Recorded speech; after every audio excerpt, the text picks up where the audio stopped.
Hello there. Hi, and welcome to the Good News Sunday Show. My name is Sonia McCullough Lockridge, and I am your host.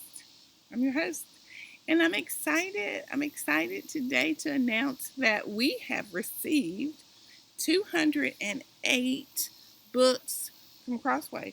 We have received 208 gentle and lowly books from Crossway. And I don't know exactly what we're going to do with them yet. But as soon as I figure it out, or as soon as I find out, I will be sure and let you know. So, last week on the Good News Sunday Show, we talked about the keywords gentle and lowly. And that's what I love about this book, Gentle and Lowly, is that prior to digging into whatever the author digs into in regards to this book. I have not read it. I'm just beginning to read it. But prior to digging into it, he discussed the keywords. And so last week we talked about gentle and lowly. And this week, and we've already talked about heart. Last week we talked about heart as well. But this week we're going to just read from his book in regards to kindness. We're going to check out what Dane says about kindness in this book, Gentle and Lowly. And it just happens to be on page 22. Now, he also talks about the keyword rest. And let's just visit what he says in regards to the keyword rest real quickly. His promise here in Matthew 11 is rest for your souls. Not rest for your bodies, but rest for your souls. Okay? So that is what that particular keyword is speaking of here in this Matthew 11 passage. And let's just refer to that really quickly before we go on. Okay, so Matthew 11, and I think it's, I know it's Matthew 11,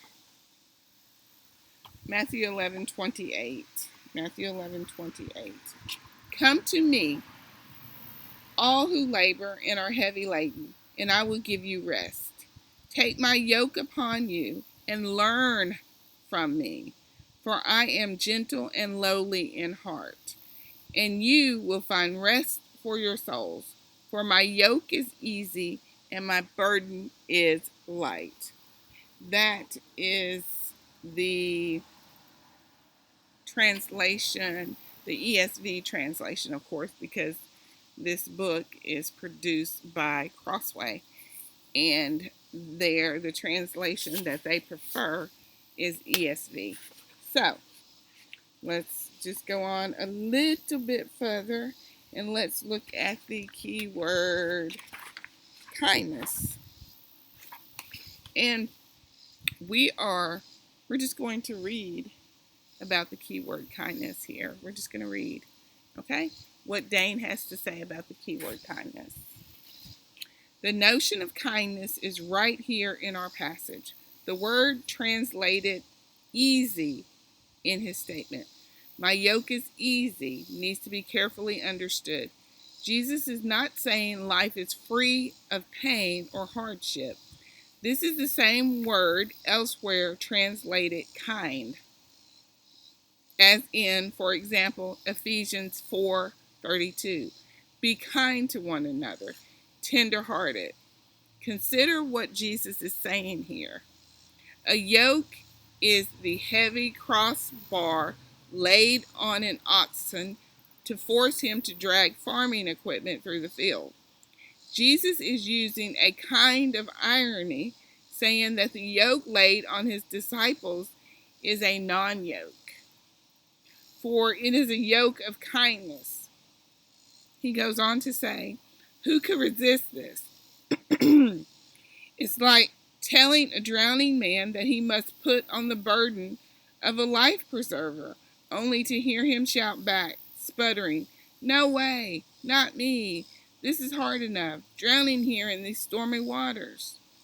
The last thing I need is the added burden of a life preserver around my body. That's what we all are like confessing Christ with our lips, but generally avoiding deep fellowship with Him out of a muted understanding of His heart. And he goes on to say, His yoke is kind and His burden is light. That is, His yoke is a non-yoke and His burden is a non-burden. What helium does to a balloon, Jesus' yoke does to His followers.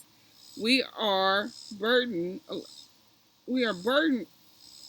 We are lifted along in life by His endless gentleness and supremely accessible lowliness. He doesn't simply meet us at our place of need. He lives in our place of need. He never tires of sweeping us into His tender embrace. It is His very heart.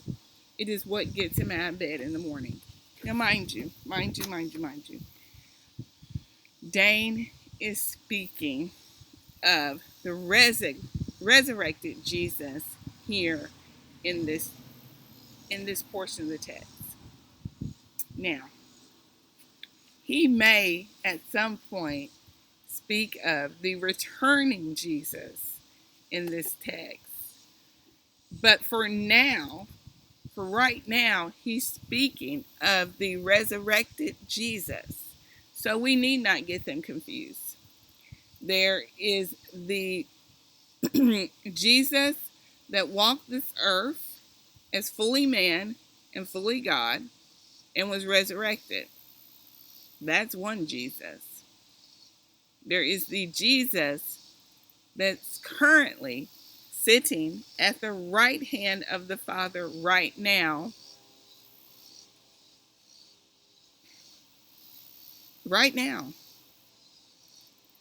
pleading on our behalf. That's the resurrected Jesus. So currently, right now, we still have the resurrected Jesus who is our Savior. At some point at a future date, which we know not, we will have, or our generations to follow us will have, to deal with the returning Jesus in the book of Revelation. That's the difference here. That's the difference. Dane is speaking of the walk around the earth Jesus that was resurrected and sits currently at the right hand of the Father. There's an and. At the right hand of the Father, pleading for us. This is that Jesus that Dane is speaking of. He is not so far in the text, in his book, he is not so far in the text speaking of the returning Jesus of Revelation. Okay? So before we can go any further, we need to clearly understand who Dane is speaking of. It's the same Jesus, okay? It is the same Jesus, but he's not talking about the returning Jesus.